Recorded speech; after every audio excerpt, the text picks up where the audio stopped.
things I've learned through you have absolutely contributed to me creating my ideal scene. With certainty, I know that it has. Oh, it's nice to know the rules of the game.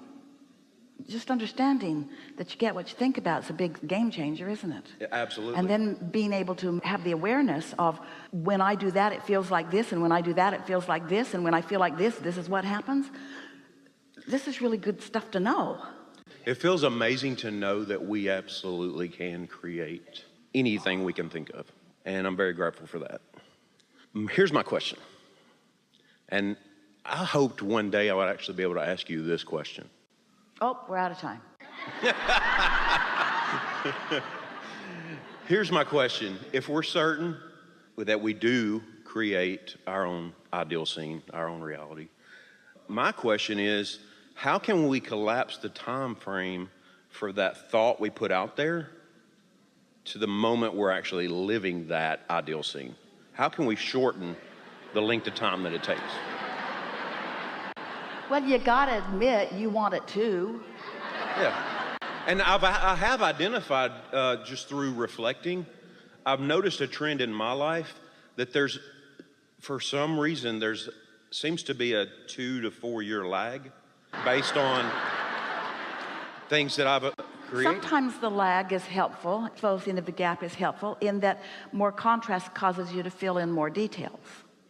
And so your creation becomes more vibrationally complete before you start moving toward it. Actually, it's just because most of you like the drama is the reason that you do that. But the answer to your question is, how can I shorten the time distance between the desire that I've launched vibrationally and my ability to recognize it, is by improving your ability to recognize it, because it's all perceptual. And so by improving your ability to recognize it, that means you want to be in the receptive mode more often. That's what we were talking about. If you meditate regularly, quiet your mind, feel detachment, allow your vibration to rise, now you're more often in the receiving mode. And the more you're in the receiving mode, then the more impulses will lead you to things that will lead you to things that will lead you to things. But the reason that you don't really know that that's happening already with you is because in that receiving mode, you see, it works like this. So contrast happens. You know what you don't want, you know what you do want. You launch the rocket, and then you do what you do to line up with it. You click into place vibrationally, then it manifests. Doesn't matter how long it takes. Then it manifests. But now this is the most important dynamic. Not only did what you ask for manifest, but a whole new set of contrasting experiences is now surrounding you, which is causing you to launch another, which you line up with and accomplish, and another which you line up with, accomplish, and another which you line up with and accomplish. So you are continually refining the details of what you are asking for. Sometimes what you're asking for is an emotional release rather than a physical thing. And so even though the physical thing didn't happen, you got the emotional release. But because you haven't clearly identified and isolated what you were going for, then you sort of missed the clues, and so you missed the celebration that we're all having in your motion forward. We've been offering this analogy recently, and it really applies here, because this is the distinction about you that we want you to leave this room knowing above all other things that you hear from us here today or ever.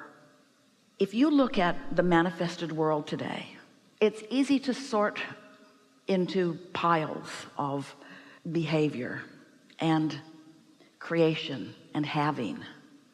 In other words, there are lots of lifestyles and philosophies that you could identify and label the population of your planet with. And most humans spend most of their time trying to do that. So there's all these piles of Republicans and Democrats and straight people and gay people and this religion and on and on and on and on and on and on and goes as you pigeonhole and identify and stand usually in your pile, pointing out the imperfection of the other piles. That's usually the purpose of the piles. Not always, but usually it's the purpose of the piles. And we want you to look through the eyes of Source and realize that there are really just two piles. There's the in this moment under the influence of source pile, and there's in this moment under the influence of something else pile. And in every one of those piles, there's some of each. Doesn't matter how people have differentiated themselves or what they are using to push against or to stake their claim on rightness or goodness or bestness. There are only two piles, and that is in this moment, what influence am I under?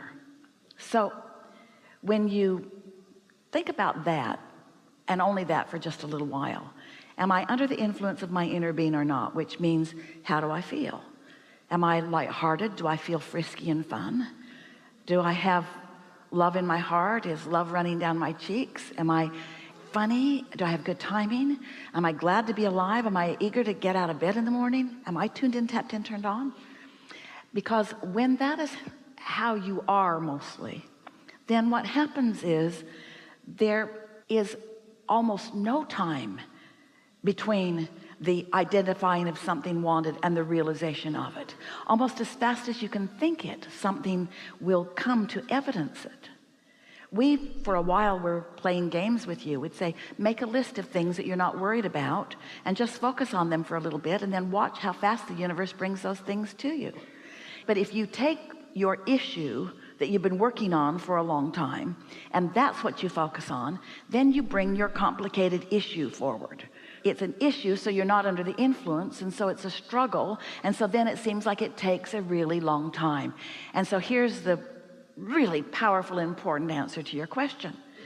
Humans, where did you get this? Humans, we know where you got it, but we don't want to spend a lot of time on talking about where you got it. Humans, and we don't mean to sound so blameful, but humans, what you do is you stand in almost a perpetual state of defensiveness because of all those piles. All those piles make you defensive because there are people in other piles looking at you. And because you're empathetic, you can feel them looking and you sort of kind of know what they're thinking. So you're picking up on that and then you feel defensive about it. But you got to understand, there is no assertion. There's only attraction. So when somebody thinks something and you feel defensive, it's not their offense that's getting you, it's your defense that's getting you. It's your pushing against what you think is their unwanted stuff in you that holds you in the place of not being under the influence of your inner being, because your inner being does not do that. Your inner being adores every pile. Your inner being even adores the part of the pile that's under the influence of source and the part of the pile that in this moment isn't under the influence of source. So how do you close the gap? You get under the influence of source. And the more you are under the influence of source, the faster things unfold for you.